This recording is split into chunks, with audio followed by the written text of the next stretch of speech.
પૂર્વ ધારાસભ્ય કેસરીસિંહ પોતે ઉપલબ્ધ છે, સાથે સાથે શ્રી મહેન્દ્રસિંહ રાણા સહિતના દરેક અહીંના આગેવાનો અહીંયા અત્રે ઉપસ્થિત છે.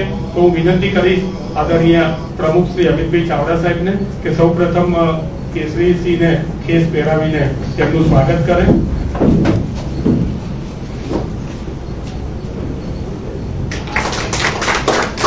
સાથે સાથે હું વિનંતી કરીશ કેબિનેટ સાહેબ શ્રી નરેશભાઈ રોહિત ગુજરાત પ્રદેશના આમ આદમી પાર્ટીના સહમંત્રી છે, તેમનું પણ વિધિવત સ્વાગત કરવામાં આવે.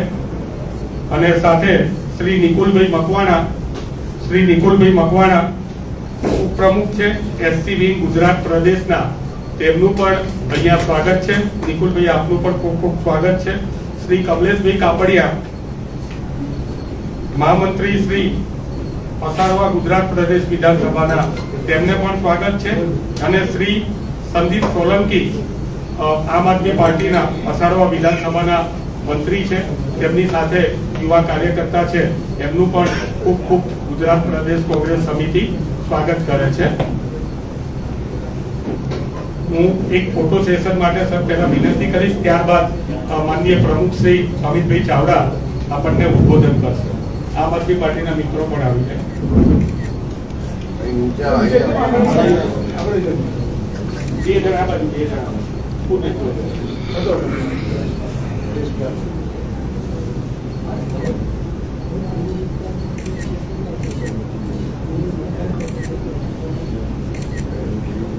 Thank you very much. આપ સૌનું સ્વાગત છે.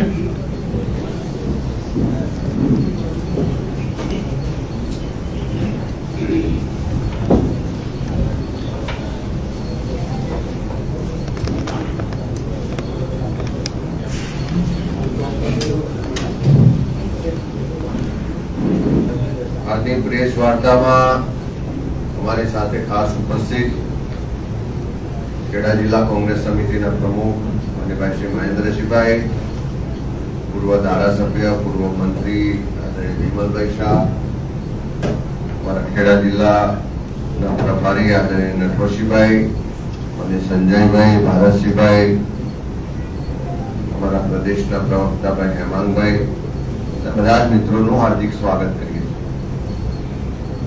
આખા ગુજરાતમાં સ્થાનિક સ્વરાજની ચૂંટણીઓ ચાલે છે. એવા સમયમાં ભારતીય જનતા પાર્ટીની જે તાનાશાહી છે, જે દાદાગીરી છે અને જે ગેરવહીવટ ને ભ્રષ્ટાચાર છે, એનાથી ત્રસ્ત થઈને અનેક લોકો આજે સરકાર સામે લડવા માટે, અવાજ બુલંદ કરવા માટે અને સ્થાનિક સ્વરાજની ચૂંટણીઓમાં પરિવર્તન લાવવાના સંકલ્પ સાથે કોંગ્રેસ પાર્ટીમાં છેલ્લા ઘણા દિવસોથી જોડાયેલા છે. આજે અમે આનંદ સાથે કહીએ કે ખેડા જિલ્લાના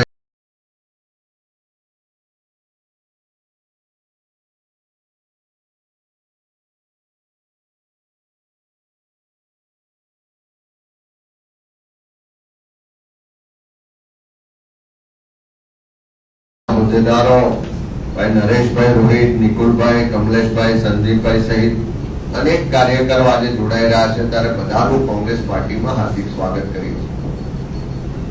આગામી 26 એપ્રિલના રોજ ગુજરાતમાં સ્થાનિક સ્વરાજની ચૂંટણીઓ માટે મતદાન થવાનું છે.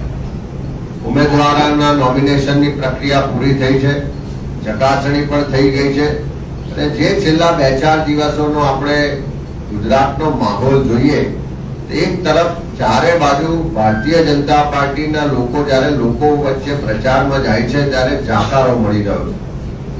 લોકો ભ્રષ્ટાચાર, ગેરવહીવટ, વિકાસના કામોથી વંચિત વિસ્તારના લોકો અનેક રીતે આ ભારતીય જનતા પાર્ટીના ઉમેદવારોને જાકારો આપી રહ્યા છે. અને બીજી બાજુ જ્યારે અનેક વિસ્તારોમાં પોલીસ અધિકારીઓ, કર્મચારીઓ, ચૂંટણી અધિકારીઓ, સરકારી તંત્ર, પ્રશાસન બધા જ ભેગા થઈને ભારતીય જનતા પાર્ટીના એજન્ટ હોય એવી રીતે વર્તી રહ્યા છે.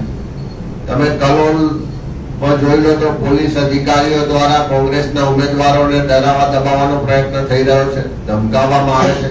હમણાં થોડી વાર પહેલા ફોન આવ્યો કે તારાપુરમાં પણ વોર્ડ નંબર 4 માં જે કોંગ્રેસના ઉમેદવાર છે એના પતિને પોલીસ ઉઠાવીને લઈ ગઈ છે.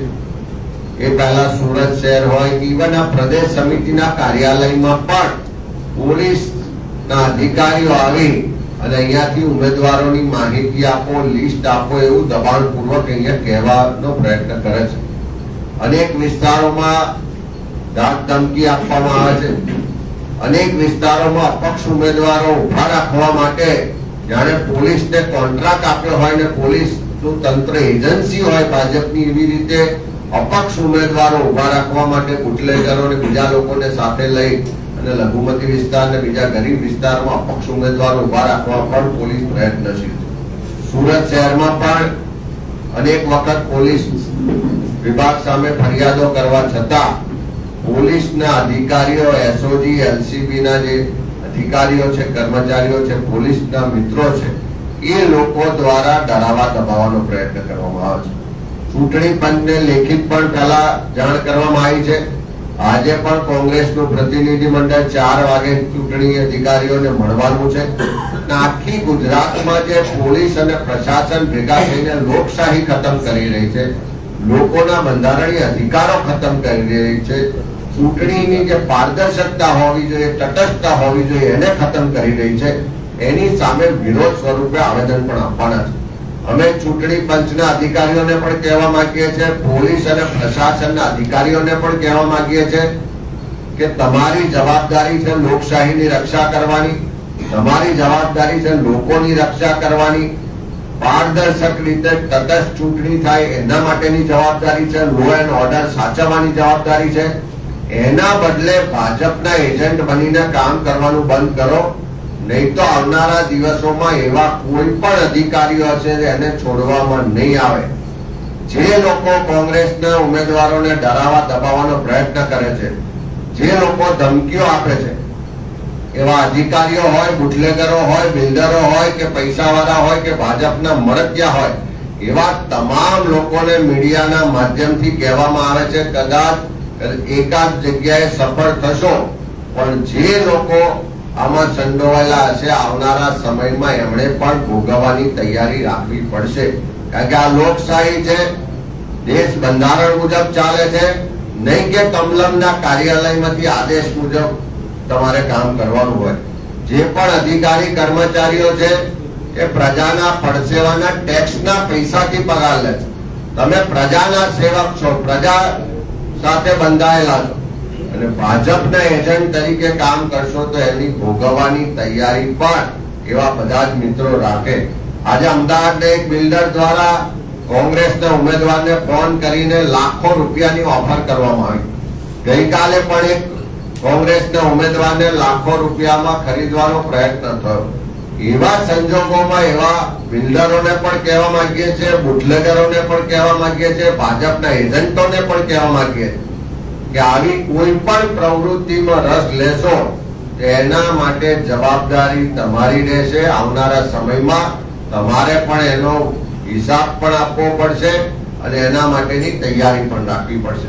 ત્યારે ખાસ કરીને આજે નવા મિત્રો કોંગ્રેસ પાર્ટીમાં જોડાયા છે, કેસરીસિંહભાઈ, આમ આદમી પાર્ટીના હોદ્દેદારો, બધાને સ્વાગત કરીએ છીએ.